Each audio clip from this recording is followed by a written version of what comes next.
સુરતથી મુકેશ દલાલ બની ગયા સાંસદ। મુકેશ દલાલને જીતનું પ્રમાણપત્ર આપવામાં આવ્યું છે।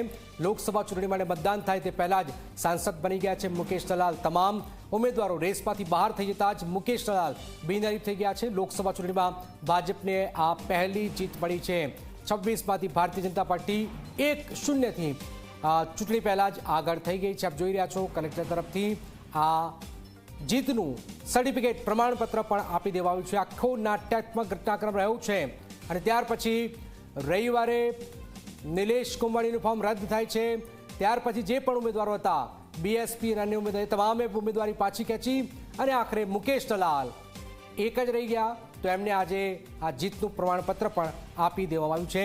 તો આપ જીતી ગયા છો, લડ્યા પહેલાં જીત્યા છો, એ રીતે આ જે સર્ટિફિકેટ હોય છે છેલ્લે એ ચૂંટણી પૂરી થાય, મતદાન થાય પછી આવતું હોય છે, પણ હાલમાં કોઈ કોમ્પિટિશન નથી, પૂરું થઈ ગયું સુરતનું। તો 1-0થી ભારતીય જનતા પાર્ટી આગળ।